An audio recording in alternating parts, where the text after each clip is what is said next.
Namungi w'omuntu yeye ku Lutikko e Lubaga okwetaba mu kusaba kw'amazaalibwa ga Yezu Kristo okukulembeddwamu Ssaabasumba Cyprian Lwanga.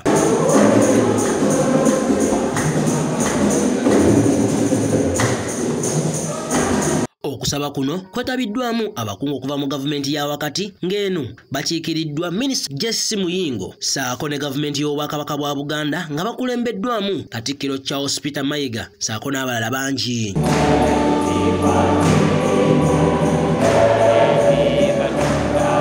Mubaka wa Ssaabasumba Cyprian Lwanga yennyamidde olw'obumenyi bw'amateeka obususse mu ggwanga era wano wasabidde gavumenti okunyweza mu mateeka wamu n'okunyweza obukuumi mu kusobola okulwanyisa obumenyi bw'amateeka. Kakati nga tusaba nga tuyingira omwaka guno 2020 omwaka gwa kampeyini ez'okunoonya n'okuyigga olulu bannabuganda bangi balina enyiike n'okweraliikirira ku bikolwa by'okulugunyizibwa n'obunkenke naddala ku oludda olupanya gavumenti ebiyinza okuvaako okulonda obutaba bwa mazima nabwenkanya. Awo nukwe kusaba gavumenti yaffe ennungi eno nitongose mu mateeka ag'okulonda.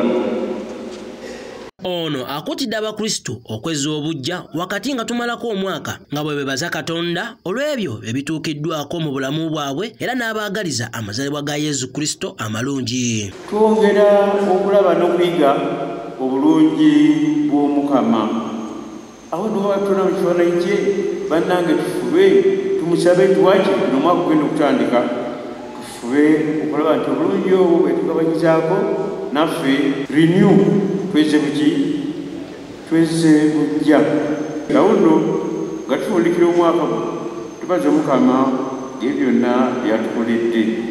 Merry Christmas and Happy New Year 2020 to you all and may God bless you.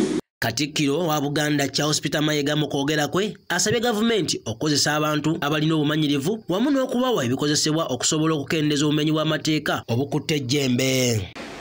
Poliisi weebi yeteekeddwa okukwasa amateeka n'ebiragiro. Bw'ebeera ennafu ekyetaagisa kugyongera maanyi, kugiwa bikola, kugivujjirira. Nze ndowooza nti gavumenti esaana ebisseemu abantu abalina obusobozi ate n'okubiwa ebikola n'obuvujjirizi. Naye nze ndaba obuzibu bwe tulina, poliisi bw'eremwa ng'ate oleeta ebiyiyu, ate ennaku bbiri nti ateekera ebiyiyu etta abantu. Lwaki poliisi si yeyongerwa amaanyi n'etendekebwa bulungi? Ebyero byiyu biringanga bya kiseera buseera. Katikkiro era akuutidde abakristu obuteenyigira mu mivuyo egiyinza okubaviirako emitawaana bw'atyo n'abaagaliza omwaka omujja ogw'emirembe. Mbeebaza emirimu gyonna gye mukoze egyammwe egya gavumenti ya Kabaka n'egya gavumenti eya wakati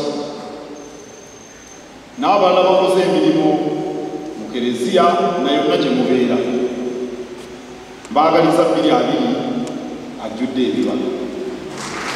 Ku lwa gavumenti ya wakati Minisita Jesse Muyingo akubiriza abakristu okukomya okulera engalo nga beenyigira mu kukola ennyo okuvvuunuka obwavu era n'abasaba okujaganya amazaalibwa ga Yezu Kristo mu buvunaanyizibwa. Manyi okutwala tugenda kwekulisa tugenda mu masanyu njagala okubasaba nga tujjukira emikisa n'emirembe Mukama waffe gy'atuleetedde tusanyuke n'obuvunaanyizibwa. Muyingo agenze mu maaso n'akuutira abazadde okuba ekyokulabirako eri abaana baabwe nga babalambika ebirina okukolebwa okusobola okutangaaza obulamu bwabwe. Njagala okubasaba obudde buno tubukozese nnyo okubeera n'abaana baffe, tubazimbe mu ddiini yaffe, tubazimbe mu mpisa zaffe ennungi, tubaagazise empisa naddala empisa ey'okukola. Ennaku zino waliwo ebbugumu lya politics.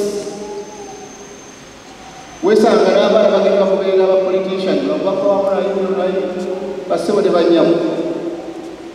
Obudde buno politics olina natuuka tumukozese okulaba nti abaana bassaamu emisango n'emiso ey'okwagala okukola. Ku lwa MRU TV, Ssennoga Karim yakusakidde eggulire lino.